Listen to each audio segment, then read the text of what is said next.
Excellent. We are LinkedIn Live. So exciting. I was trying to figure out how to go TikTok Live at the same time, but they updated the app and now you can't turn the volume all the way down. So it creates an echo. And I was like, okay, fine, TikTok. I guess you're like, it's all or nothing. We can't be your side project. But so excited to have you here, Nikki. We'll let people filter in. We'll just give a few seconds for people to filter in.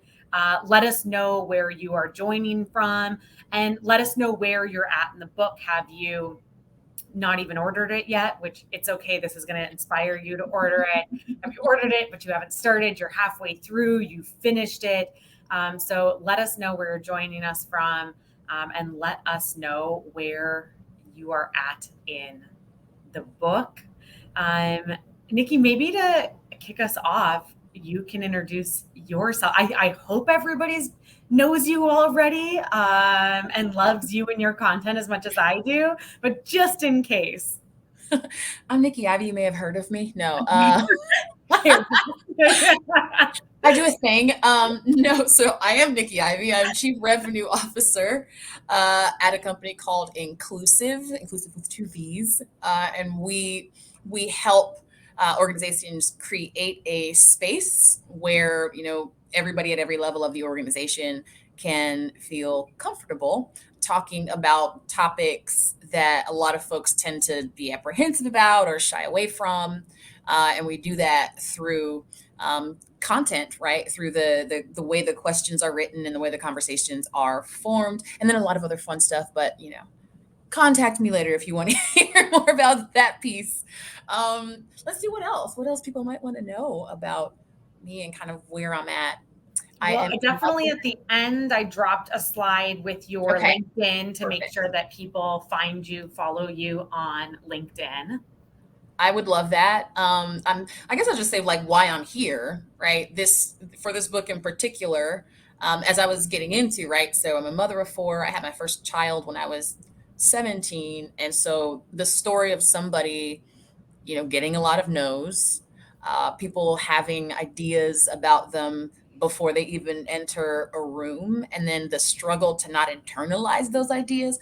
Those are a lot of the things that really resonated with me. And then I got to this point in the book where it's I don't want to give it away. Like, Give I'm it just away if people excited. didn't read So it. there's Spoiler alerts. We're going full spoiler alert. okay. And so I just recently got to apply. So there's the part of the book where she's talking about, she's realizing that people are showing up to her speaking engagements. Mm. And, that is causing her to, reevaluate what she's asking for these speaking engagements. And she discovers, right, I've been letting people pay me in exposure, right? I've been literally selling myself short. And then she talked about, there were things that she wanted to say yes to because they were, places she wanted to be, people she wanted to meet, but she had to stick to her guns and say no to those things when people, said that they wouldn't, offer what she thought she was worth. And then, after those no's started to come the yeses. And so the other day I just decided, I was like, I'm just going to ask for what I want here in this situation. Mm. And I got it.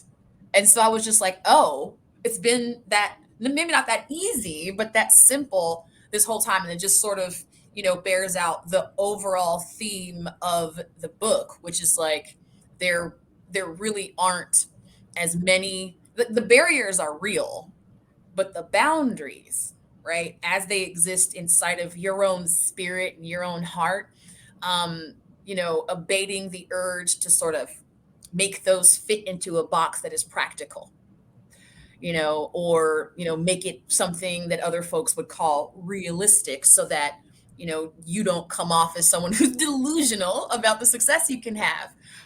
But the way she talks about it, you understand this is not necessarily a delusion. It is a radical belief in yourself. Yes, I know exactly what point of the book you're talking about. And full spoiler alert, she gets two big no's, but then when she gets that yes, they pay her double what Yes. she was even asking for. And I think she says something like, and then that was the day that I doubled my rates. Yep. Yeah, I love that. I love that. We have some people in the comments joining us. Lori Richardson, the sales OG here. Thank you for Oh, joining us. Yes. So also drop where you're at in the book. We have one user that said a short way into the book and enchanted with the author. I think that's a wonderful way to put it. And for folks that are joining us who maybe aren't familiar with Arlan or who haven't read the book yet, um, Arlan is a queer Black woman. She was raised as a Jehovah's Witness. She had times in her life where she was unhomed. And the sort of thread of the book, if you haven't picked it up, are, those all led her to be somebody who was deeply underestimated, who had to constantly fight for an opportunity to just be in the room, to be a part of the conversation, to be considered. And her ability to turn being underestimated into a superpower. And now she runs a multi-million-dollar investment firm focused on reinvesting into folks who are underrepresented in the startup space. And we're going to dig into that in one of the questions. But where I would love to start. So I had already written this question before I read your LinkedIn post yesterday about your picker being off. But and like full disclosure, I'm such a nerd. I mean, I have like a full highlighted run of show printed off because like this is just who I am. oh, not the 90s printed out. Get As it, a girl. human, Nikki, I'm telling you, I can't with myself.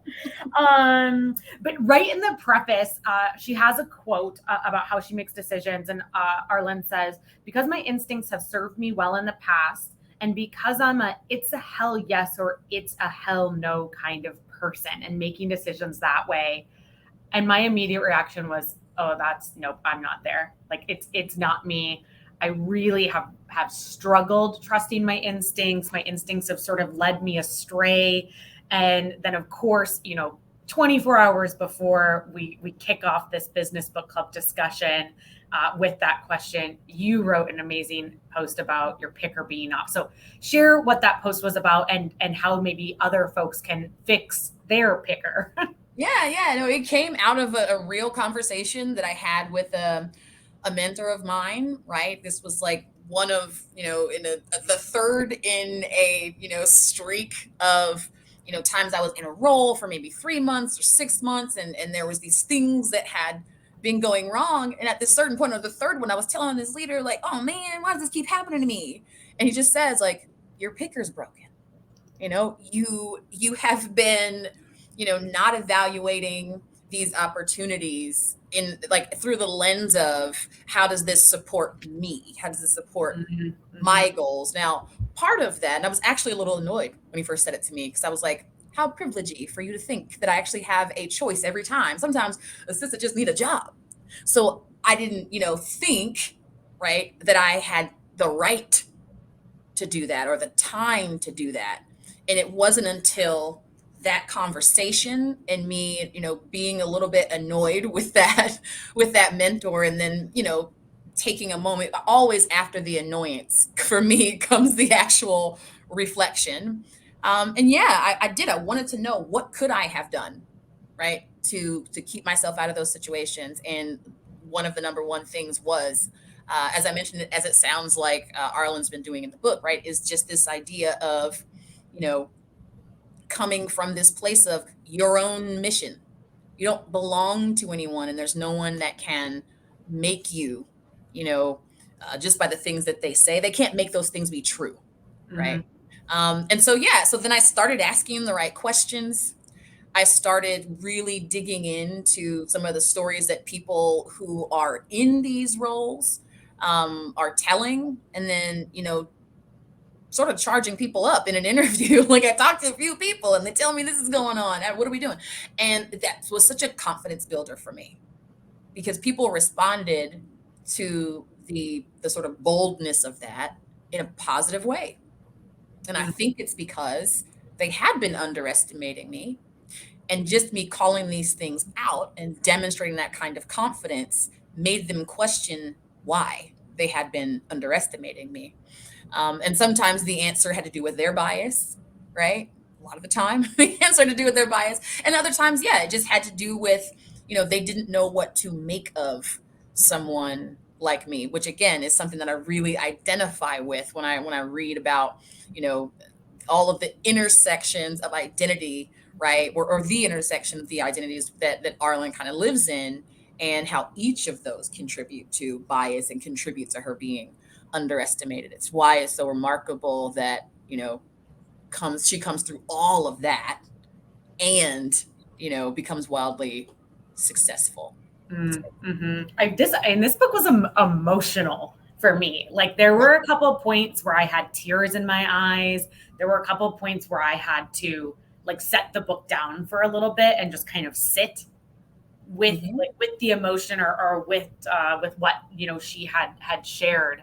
It looks like we've had a few more people join us. So hello, thank you. It actually looks like a few people that have not read it yet and are showing up just to hear the conversation. So shout out to those folks. And this will surely inspire you. Lori said it's in her book parking lot. So I feel like this is going to inspire you to move it into that VIP. I'm actually curious. I'm curious of how many people, because I did the audiobook. Mm-hmm. She reads, but only, sometimes. But anyway, so I did the audiobook, and I love to do that when it's the author telling the story. I thought that was really impactful. So I'll just put that out there. If you haven't read it, you don't have like the hard copy of the book, it's worth it. If you've got your little Audible subscription, use your credit, and listen to the book, because again, like you're getting the emotion and the tonality behind the words, and you can, for me anyway, it made it resonate that much more. That's a good shout. Yeah, like a totally different layer. I'm not reading it in my own words or like through my own like lens of where I would put emphasis, but having Arlan read it. Yeah, okay. Now I kind of want to go back and listen to the audiobook as well. So we were talking a bit about like asking some of those tough questions, not ignoring red flags. I think that particular part of your post on your picker being broken was a bit of like a gut check for me, because I would often go into interviews and have these boundaries or have these questions like, why is your entire board like cishet white men? And they would be like, well, we're working on it. It's important to us. And I'd be like, oh, okay. Yeah, no, we'll proceed. When really I should have been like, if it was important to you, you already would have done. Right. Or just like a more specific, right? Oh, what does that look like? You're working on it. Tell me more. Yeah. Yes.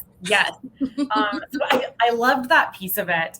And something that you just said, Nikki, about like not initially feeling like you had the right to have those expectations or to ask those questions. And I think you're spot on. And I don't think it's just you and I and Arlan that have had those experiences, right? I think it's really, really common. Really, if you have like any layer of marginalization, and then the more the layers compound, I think that the harder it becomes, what you see in this book. But one of the things I wanted to share and just paint a picture for folks around is what the funding mix looks like in the VC world. So there's a part in the book on page 5, if folks are following along or want to check out, where Arlan talks about the fact that 90% of VC funding, which is literally tens of billions with a B, tens of billions of dollars a year, are going to white men, which leaves that pool of 10% to go to everybody else. And she makes a point of course, saying it's not equally distributed from there. There was some new data that just came out a couple months ago from like Crunchbase and PitchBook on 2021 funding, and only 2% of funding went to people that didn't have a white male co-founder. So like even worse, right? So it's not like it's 10%, that's terrible, but at least it's, a couple points. Like you still have to be standing next to a white man to be taken seriously, or you're left with that even smaller pool of 2%. And I think often when I have conversations, and I'm sure that you found this as well, but I'd love to hear your take. But when I talk to people, like they literally can't fathom how stacked the deck is. Yeah. Like they just can't imagine it. So you have made diversity, equity, inclusion, belonging a cornerstone of your career, and I'd love to hear your approach to like educating folks on what reality is. Well, a lot of the time, right? I mean, I've tried a lot of different ways. You tried it all. Anybody was looking at my content in 2020, right? During the, either the Great Awakening or the Great Uprising or the Great We Not Taking It No More. But anyway, right?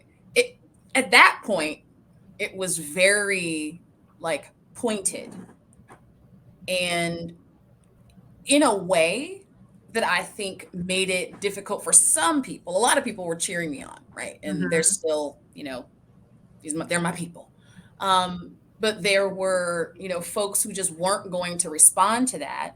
And as you well know, those are the folks who need the message. So I started to try curiosity. So rather than, say I'm talking to a leader or somebody who is responsible for, has some kind of influence on, hiring more underestimated folks, and then supporting them when they're there, rather than say, this is trash. Why are there only, why is the company hemorrhaging women, for instance? I formed it as a question. It looks like, in the last 18 months, we've had 3 women leave in a row. What do you think that's about? What do you think that means? And so, just trying to take, it's hard for me, for my facial expressions and my voice, to not tell that little frustration underneath. I'm going to go off camera real quick. I have a question to ask you. I'm like, no, but but just putting it like that and then causing them to think like, now they know exactly what you're doing, but there's no place for them to run at that point. I haven't been mean to you. I haven't accused you of being a bad person. I'm just curious. And then I find that that's a more effective way into those conversations. The other piece of it, though, has been simply to show up as myself in a way that, again, which I really identified with in the book, in a way that doesn't, well, not even in a way that, but because what I'm trying to prevent is from my behavior, my attempts, right, to get where I'm trying to go, to reinforce this idea that, if you want to go far, you have to basically take the blueprint of a white dude, right? So it's this situation where, you have, again, this is what I'm dealing with here. We're dealing with a group of folks who will up and down say it's an irony. There's no such thing as white privilege, but if you want to be successful, do these things that white dudes do. Help me understand. The reason why or you're suggesting that I do the things that way is because you know that that's where the privilege lies and that that's the way. So anyway, again, the way that she in the book learns about that and finds a way to do it as herself, that's what I ended up having to do. So after the curiosity piece, I, little things like Nikki Ivey is what most people know me as. Growing up, my mom has always called me Nikki. It's the name that people in my family call me.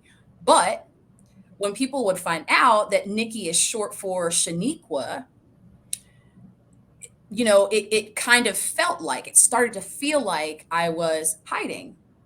It never occurred to me, right? Like, I love my name. Shaniqua is actually a very uniquely Black American name, right? I was born in 1981. This is a time in America where Black people are sort of reaching for our heritage, and it's difficult to find because we had been so, separated from it. And so we started, you see these names that feel like they harken back or are trying to, be a part of that. But because we know that they're not in, most of the time, in actual language or dialect, that's when you're looking at a distinctly Black American name. And I'm very proud of that. But then I was like, if a young Black female seller is coming into this profession And she knows that Nikki is short for Shaniqua, but she sees that I professionally only go by Nikki. What am I telling her?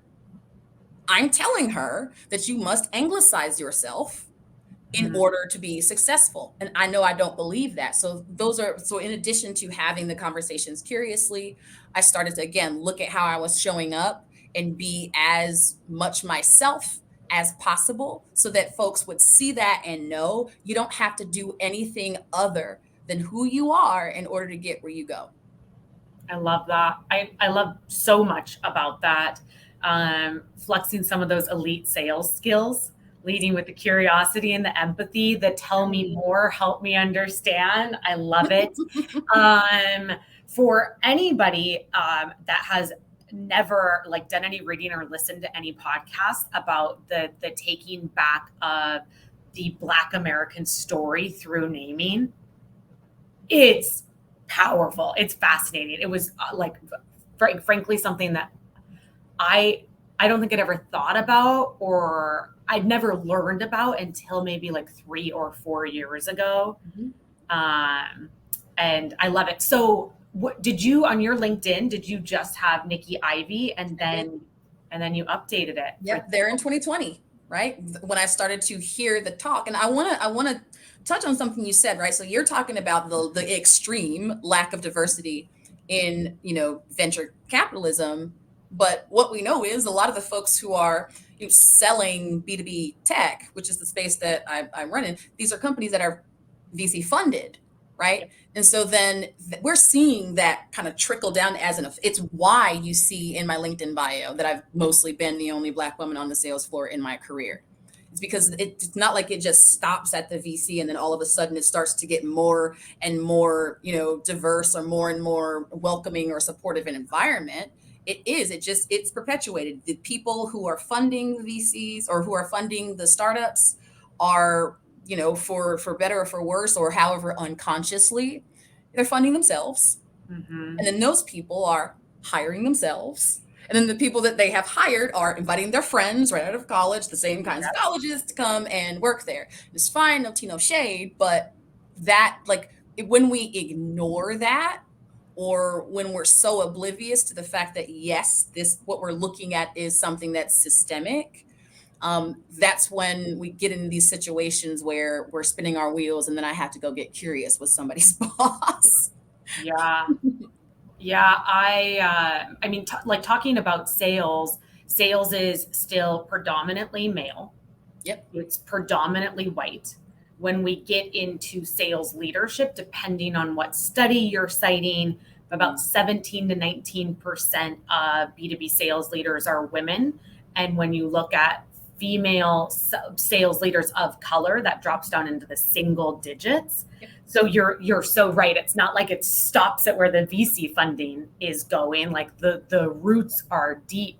And so often, because I think these companies become so insulated, Right. like they don't even see it in themselves. There's a point in the book where, um, like Arlan was talking about, just wanting to be given the same chance Yep. that she saw everybody else getting, and like there was another piece where, and tell me if you remember this, where she was talking about how she was pretty darn confident that the male founders that were going in and asking for funding weren't getting asked the same questions. And it was Yep. questions about, like, well, what about your background?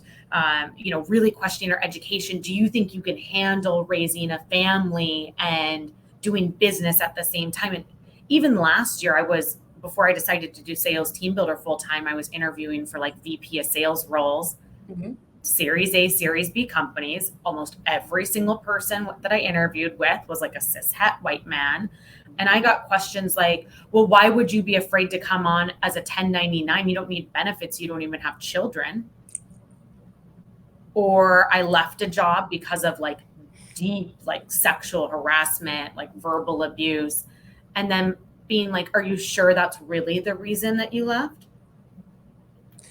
Yeah. How loaded is that? Right. Like it again, like so this is the situation people are in a lot of the time. It's like, so somebody is looking at my resume or my LinkedIn. Mm-hmm. They say, oh, she was only at this place for 3 months. Now, likely this was a place that I left for culture reasons, right? Yeah. I was tokenized on this actually happened to me. I started work at this company and they were like, we need to get our picture on the website so we show up more diverse. And I'm like, okay. So I didn't last very long there, but I cannot answer. I didn't feel like I could answer that question honestly because who is in the people in the room, I wasn't confident that they wouldn't see just Yep. me asking the question or telling that story truthfully as a red flag, right? If she was, someone who was whining about microaggressions over there, it's just going to become an issue for us over here. And of course, they would never say those things out loud. But you're right. They're sort of a lot of the time sussing out what kind of a problem, you'll Mm-hmm.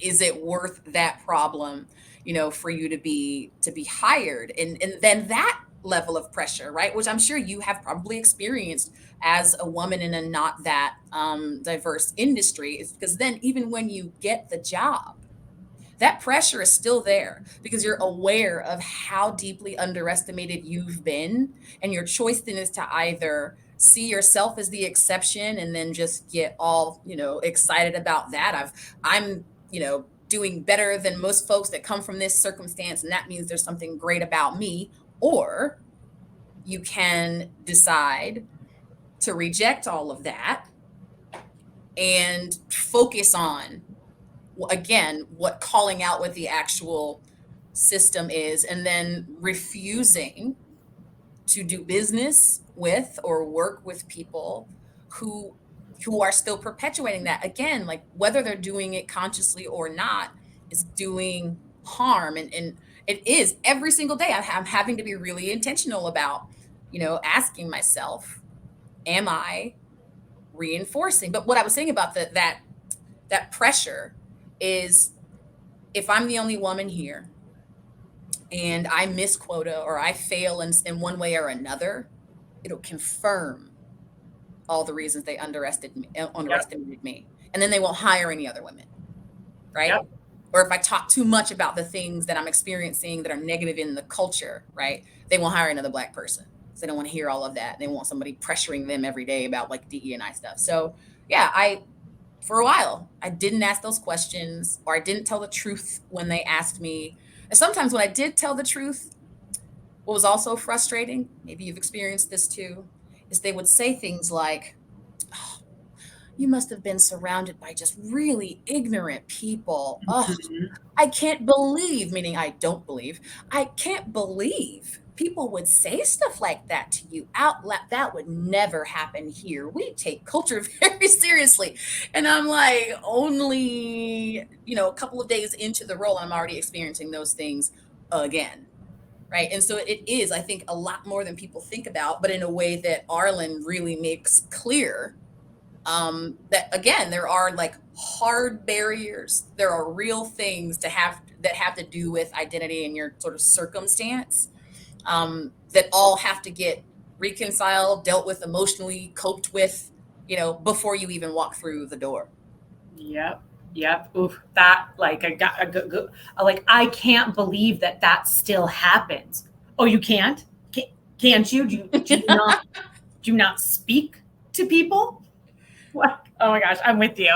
Okay, let's take a small pivot, because something else that Arlan talks about a couple different times during the book, is like the concept, like all of chapter 4 is the concept of there's no such thing as self-made. Chapter 26 is the dangers of hustle porn. And as you know, as the folks joining us, and like I see some amazing names here, Cynthia, Lydia, thank you for taking time out of your day to join this conversation. I talk a lot about like anti-bro culture, death to toxic hustle culture, and something that you shared earlier in the discussion, Nikki, was around like the recipe for success being the drag and drop recipe that folks with a huge amount of privilege have used, and that just simply doesn't apply to everybody. Yeah. So she says on chapter 181, or sorry, page 181, the industry is obsessed with hustle, and I get it. Hustle is great. I've grown up hustling for what I need. And when you see someone succeed through hustle, it can be really inspiring. But if we place too much emphasis on it, it can be obscured. And she goes on to talk about the dangers of glamorizing hustle, the dangers of romanticizing the notion of the self-made man, because let's face it, literally nobody ever has been self-made. Right. And the sort of thread is that we put behaviors on a pedestal that disproportionately penalize underestimated people. So I think folks know where I stand, like hashtag death to toxic hustle culture, but I'd love to hear your take on hustle. It was a longer journey for me. And for the reasons you talked about and that I mentioned earlier, right? Because I thought I had to do it that way, right? I hadn't considered, I'm coming from a different place mental health wise than a lot of the people who are, pushing this hustle pressure. I, again, am coming from a different set of circumstances, and it just isn't what motivates me, right? Being the person that is known as, she gets there early than everybody else and she leaves later and she don't sleep. You know what I'm saying? I'm like, she don't that sleep. Feminine urge to prove them wrong. Yeah. I mean, again, I definitely experienced that. I had believed that was the path to success, but it stopped being effective when my body reminded me, in fact, that I am a human woman and that as such, I probably need a nap sometimes, and more than that, right? To be able to attend to my mental health. Salespeople are, pretty susceptible, more than a lot of other professions, to things that burn us out, and even some darker type of things. And the fact that part of that hustle culture includes leave your feelings at the door. It includes, right, pretend like hearing no for straight 7.5 hours doesn't start to, if at the very least frustrate you, right? Mm-hmm. You have to pretend, because if you say out loud that this is something that, you're having a tough time with, now you're weak. Now maybe you should find your way out of the profession. Now you should get out of the kitchen because it's too hot. Right. Insert cliche. Right. And so it was a lot for me to grow out of that. But like I said, it was just, in a lot of ways, I just hit a wall and I had no choice. But again, it goes back to what I was saying about, my name and even my appearance, right? Like how I show up. I believe that you have to wear muted colors to be taken seriously, and that you can't talk about how fun, like watching RuPaul's Drag Race and Britney Spears on Instagram is, because there's no way you could be in the C-suite if you like those things. But this was part of that as well, right? If people are, I'm really intentional about how we socialize people into this profession. Mm-hmm. And if people who they see who are visible or successful or celebrated are the ones pushing that, then now we're completing that, or we're perpetuating that cycle where people think that that's the way you have to be. So that was the last straw for me, is seeing that it doesn't work. And then in 2020, when we saw salespeople were being let go in droves from places where they had left their feelings behind, where they had put everything they had into it, and now they had just those negative emotions to cope with. That's why we saw so many communities emerge out of that time. But I wasn't going to do that. I can't, in good conscience, put this. And even if I know, yes, working hard, as she says in the book, right, it's important. At the end of the day, it can cause harm. The potential to cause harm by telling people to run themselves in the ground is enough for me to not tell people to run themselves into the ground. Mm-hmm. Mm-hmm. Yeah, I agree. And I always make sure when I'm, kind of having debates with people, when I'm trying to lead with curiosity and conversations about like hustle culture and bro culture, is to be really clear that hard work and toxic hustle culture are not the same thing. That part. And I don't know why that, like, it has no right to be as emotional and as heated for people as it is. But man, like, folks are emotionally involved in the concept of like hustle and I'm going to grind it out. And I wake up at 3 in the morning. And if you don't wake up at 3 in the morning, it's not because maybe you have a variety of factors that prevent it. It's because you don't want to win, or you somehow don't deserve to win if you're playing by your own set of rules or bringing your own lived experience into the office. Yeah, and I mean, like for me on a deeper level, what I identify is, it's built into the cultural DNA, at least in America, right? To, highlight and glamorize those stories where an individual, got out of their circumstance through just sheer force of will, right? It goes back to that self-made myth. Yes. And so when you talk about how that's not all that goes into it, you're taking away from them their own ego, because they have believed that it's all things that they have done and done right and done better than everybody else and done harder that got them to where they are. So if you're saying, no, there are other factors, then it's like, wait a minute, I am special. Why are you telling me that I'm not? Everybody could be special too if they worked hard. And it's a lot.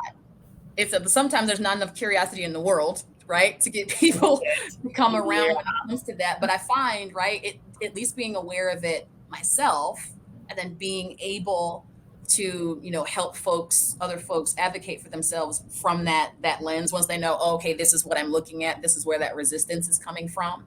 I try to be helpful there. Yes, I try.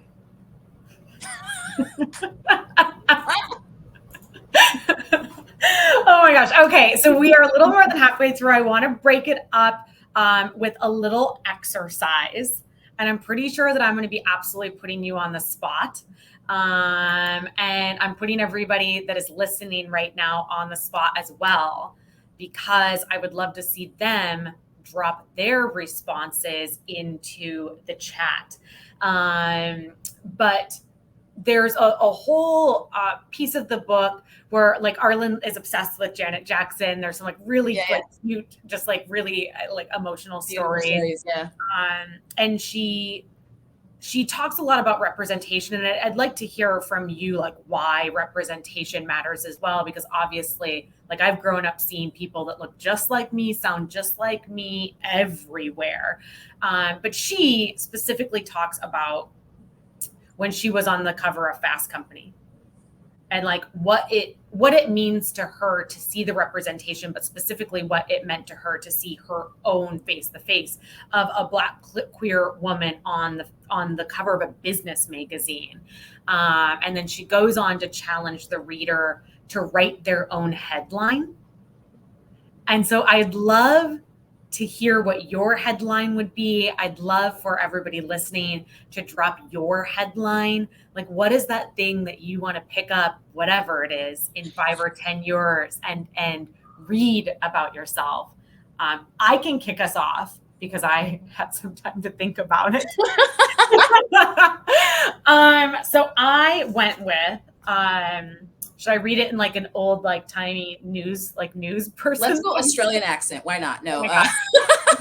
No, my accents are all so bad. Like, frankly, they all sound like somebody that has just maybe had one too many. No accent that I've ever done is a good one or complimentary to anybody that I am trying to do an impersonation of. But the headline that I came up with was, award-winning author and coach is named Volunteer of the Year. I packed a lot in there. I love it. And it sounds like we have very similar headlines. Okay. Take it on me. And that was one of my favorite parts of the book too. I had not thought about this particular approach to basically like vision boarding or to visualizing the level of success, and not even the success, but the actualization, right? So my headline would be something like, former teen mom Nikki Ivey breaks ground on third, location of her residential resource home for teen moms. Yes. So yeah, I've wanted to do that for a long time. People ask me in interviews, that question, what if if money didn't matter and you had and you could do whatever you wanted, what would you do? It's always that. It's always that. And Mm. it's part of all of this. It's part of systems being barriers. It's part of people underestimating you for your circumstances and how you internalize that. And frankly, it's part of how we as a society fail women, particularly when it comes to affordable childcare, when it comes to the narratives that precede women who have children young or who are raising children single. I was pretty much discarded by my community when I became pregnant at 16, when what would have been helpful, what would have meant that it didn't take me a decade and a half to, recover from all those things financially, would have been if someone had just, you know, stopped making it a moral issue, Mm. right? The whole she should have kept her knees together type thing, and instead looked at it through a community lens, right? What are we doing to this community if we throw people away for, this circumstance or that decision? And so ultimately, right, so by the time within that 5 to 10 year period, hopefully I've done several TED Talks about this, and you've seen me on, CNN, and you've seen me on, Good Morning America or something, and then all of that is what would get me to, being able to open this third location where these women, they can stay there for a stint of time if they need to. They're the daycare co-op. See, I've got it all planned out. The daycare co-op is the most important piece of this. So while some moms are at school or at work, other moms are there in the on-site childcare center, and we just help each other that way. This is the community lens, because those women are going to be Black women, white women. You know what I'm saying? They're going to be a bunch of different kinds of women changing the world, overcoming some of the things that maybe we internalized because we were, discarded. Yeah. That was a Yeah. lot. No, I really appreciate you sharing that. And it really resonates, just that question of like how does discarding somebody, how does like throwing somebody away for a decision that they made as a child, really at any point in their life, how Yeah. does that serve the community Right. in any way? Like, how is that making anybody better? And the short answer is it isn't. I think it's really interesting that both of ours are rooted in service. Yes. Yes. Yeah, I wonder what that's all Mm. about. That's why we are here collaborating, having It's been why. drawn to this book, having been drawn to a calling of talking about DEI, of sharing our lived experiences, um, despite the haters. Uh, anybody else? Did anybody else come up with one that they want to drop in the chat? Let's see here. Um, I'm not a tree. I'm challenging new horizons. That would be a weird headline, but I like the gist of it. I like it. I like it. All right. Well, you don't worry if you're not comfortable sharing your headline in the chat, but I thought it was a great call to action, so I wanted Yes. to take a moment to just bring it live. Okay. Let's see. Where else are we at? Oh my gosh, we only have 15 minutes left, Nikki. This went way too fast. I'm No, sorry, I'm so long-winded. That's what did it. no, it's because it's a good conversation. Okay, this one I need to spend some time here, because I think for me, this was a piece of the book that I genuinely I had to sit with. Like, I had to read it a few times. Arlan talks about it a few times, but there's one piece where she explicitly says, like, privilege is not inherently bad. Privilege is something that you're born into. Yeah. It's a hand-me-down heirloom. There is a difference between privilege and how you use it. Entitlement being the way you use it, and often the way it is used for evil. And I've never heard it described that way. I've never heard it described so succinctly. And it just, like, right now I'm like feeling emotional again. Like, it just really, it hit me. So I mean, folks in the comments, let us know your thoughts on this. And Nikki, I would just love to hear, like, if this was something that hit you as well. Like, what did you think? It definitely did. I was seeing it from a, how does it fit into what I do day to day? That's the first thing that resonated, right? 'Cause in the work that I do, DE&I work, one of the biggest barriers, right, for a lot of folks is just accepting that privilege exists because they think that privilege is synonymous with entitlement. So I thought, wow, to be able to sort of overcome that particular form of resistance to to progress, really, but to DE&I initiatives and to even talking about this stuff, I thought this is a really effective way to do it. And it is an effective way also for me to acknowledge my own privilege, which is something that people lose sight of a lot, especially with people like me, right? I talk so much about these DE&I topics, and because I'm a Black woman, often that is the focus.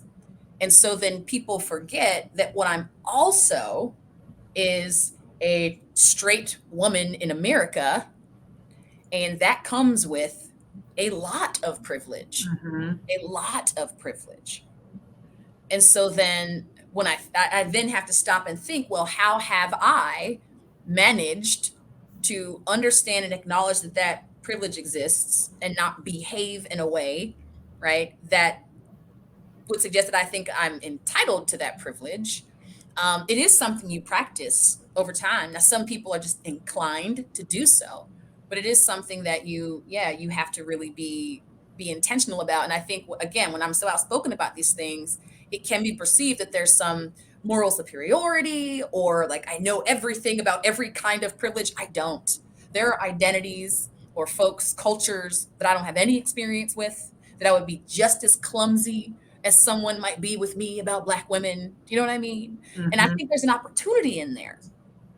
That's the common ground, And when we talk about belonging, right, or this trail, right, from diversity to inclusion and then to belonging, there's equity in there, but we'll set that piece aside for just a second, right? But I think it was DeAndre Lewis might be the person that I heard say this, but I don't want to take credit for it. But it really made it make sense for me in terms of us all having something that we're clumsy about. And he said, of course, diversity is getting invited to the dance. You've heard this. And then, inclusion is being asked to dance. But then the question becomes, what music are we dancing to?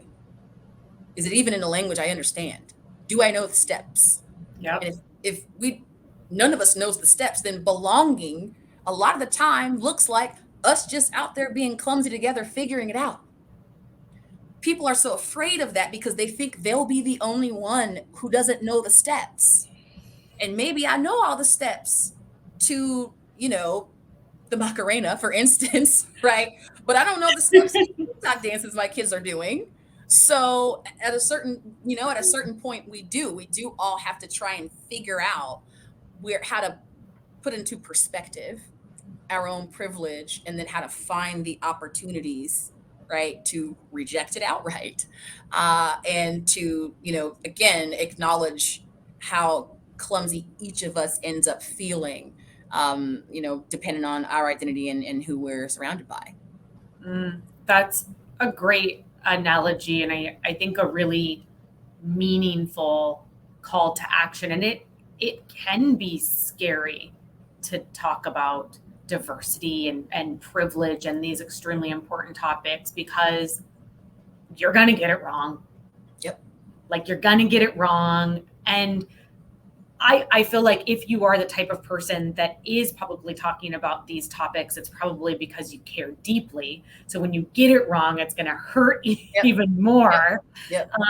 Yeah, that's a really lovely call to Lively. But here's what frustrates me in our particular field about this, is because salespeople, as a skill set, as a daily practice, we never stop at I'm going to get it wrong, I'm clumsy.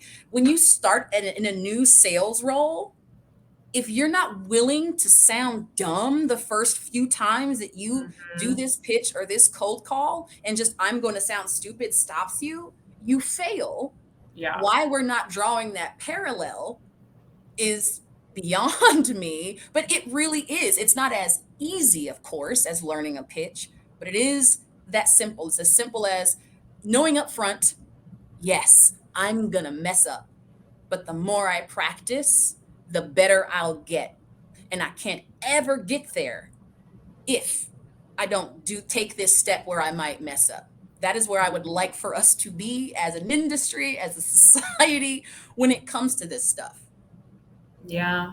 Maybe that is some of that balance between privilege and entitlement as well. Like they feel entitled to not have to be a part of these conversations, to not have to risk making the mistakes or feeling uncomfortable because it's not something that they view as touching them. We know that's wrong. We know it impacts everybody. That's yeah, that's interesting. I'm happy that that spoke to you, and looking at the comments, it clearly resonated with other people as well. And I think just the concept that privilege is not a thing. It is Right. many layers of things. Like having parents that are still together is a privilege. Like having access to higher education, that's a privilege. Being able-bodied, that's a privilege. Like there are so many layers and so many nuances that come together to create a particular person's privilege. And saying to yourself, like I don't need to be ashamed of my privilege that was inherent in who I am or how I was raised, but I do need to be extremely intentional about how I apply it to the way I go through the world. Yep, exactly that. Exactly All right. that. Footprint. Okay, in our last few minutes here, I want to sort of circle back to where we started, which is you like making that pivot to show up and be like 100% you. Um, I think I'm on the journey still. I bring more and more of myself every day. Certainly more on TikTok than I do on LinkedIn. I still often like don't feel safe. Don't like there. I'm not there. I'm on the journey. But as Arlan brings the book home, she shares this quote that, you know, being so deeply truly yourself, that is the answer. And one of the reasons I do think that my content has done increasingly better over the last like 2 to 3 years is that I have been a lot more raw and a lot more authentic. And I've talked about topics that I know are going to piss people off, but like that's what's important to me. So here, like you get it. And I just love that, like, you have your own voice and your own lived experience, and what you have to share, literally nobody else can share. And there's something so special about that. That wasn't really a question. That was just me rambling on because I was like, yes, Arlan, yeah, yes. But I mean, share your thoughts, or maybe Yeah. This resonated with me for a lot of the same reasons that you're talking about, and I am still on that journey as well. Why the reason it resonated with me is because it reminded me of this conversation I had again with a mentor, different mentor this time, and he was like, you know, when you look at this was 2020, maybe 2021, early. He was like, when you're looking at like who is visible, right? Who is leading thought in the space that you work in, who's being listened to, like who is it that you are, you know, looking up to, or, you know, who are you waiting for to be that person that leads this charge? Who are you shrinking yourself for? And he just looked me dead in the face. We were on a Zoom just like this, and he said, it's you. You're the person. You're the person you've been waiting for to come along and inspire you. You're the person. And I hadn't thought of it that way. There are people who I very much look up to in this industry. Lori, you said Lori's here. She's one of them. Chantel George, Cynthia Barnes, Gabrielle Blackwell, all the names, right? And I had to understand that looking up to these folks is different from believing that I have to be just like them in order to be successful, which was a breakthrough for me in a real way. Because I think I would have, this same mentor also told me, he was a black man, he is a black man. And, he was talking about trying to fit in. It's like, you're going to lose anyway. Try as you might. You can only be yourself. It's really the only option. Yeah. So he's like, what do you might as well just accept that it's you. And that's something I say to myself in the mirror before I leave to do something that might make me nervous, or where I might think, does anybody even really want to hear what I have to say? I go there, I look in the mirror and I say, Nikki, it's you. It's you, baby. Queen stuff. And then I walk out, except I don't say stuff. And then I walk out. Yeah. But yeah, I mean, again, the whole book, that's one of the major themes is this. She's wearing her purple tennis shoes and her black hoodie. And if you are the person, right, who underestimates her because of that, she understands that that is a you thing, and just doesn't shrink to accommodate that. Yes. Which again is still something that I have to practice and try and get out ahead of on a daily basis. Doesn't shrink to accommodate that. Yeah. There's a trend that's something along the lines of like, I'm not too much, you're too little. Yeah. Yeah. I I've been love called that. extra a lot in my life, and Yeah. in a lot of ways I am. But Have you seen my LinkedIn headline? Like I am super extra. I like to send 3 exclamation points at the end of a sentence. It makes me happy. I like to send emojis and slacks. I really like the dancing parrot. That stuff makes me happy. I don't care if people show up and they're like, that's unprofessional or nobody's going to take you serious. I'm like, okay, well, I can lead a joyless life. Yeah.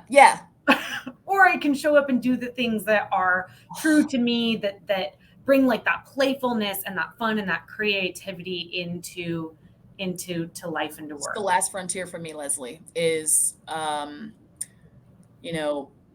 not accepting people are allowed to not take me seriously because I have such a youthful spirit, right? People are often surprised to hear that I'm like a grown up, like and you know what I mean? And so then I start to, again, wear less pink. Don't change your wig more than once in a week, because if they saw you blonde yesterday, it'll freak them out if you're brunette the next day. Go back to orange. Things, right? And it's like, I can't be anything else. It's more fun when I'm me. And and when I'm being myself, I'm then again implicitly letting other people know that it is a viable path to success and actualization. Oh my gosh. There's a quote at the end of the book. And in my notes, I literally said, I feel like this could be a Nikki Ivey original quote. But Arlan says, I decided that my success would be my activism. Yes. And that's the story of Backstage Capital, right? That's the story of this tenacious woman who's like, I like this band. Let me see if I can get them some shows. Like all of that. That's the story of that is her living out what you just read. I love it. This book was honestly like I might go back and listen to the Audible just to hear Arlan narrate it. This book was really special. I'm really grateful that she wrote it and that I had a chance to read it. I'm really grateful that you took time after like a 12-hour conference before another networking dinner to sit here and have this conversation with us. So thank you so much, Nikki. Thank you. This was so much fun, and I was really flattered and honored for you to invite me to this. And I hope that, something I said was helpful, or at the very least inspired somebody to go out and read this book so that they can find, parts of it that resonate with them. Amazing. Well, thank you to everybody who joined us, spent some time this Tuesday. What day of the week is it? Tuesday evening. Tuesday evening with us. Do not forget to find Nikki on LinkedIn and follow her. I'm assuming most of you are already connected to me on either LinkedIn or TikTok, but just in case, drop my handles as well. And next business book club is Atomic Habits, which it's a real pivot on this book. No. But it's an incredible book. So I look forward to seeing folks for that. Thank you, Nikki. Thank you, and have a wonderful evening. Thank you.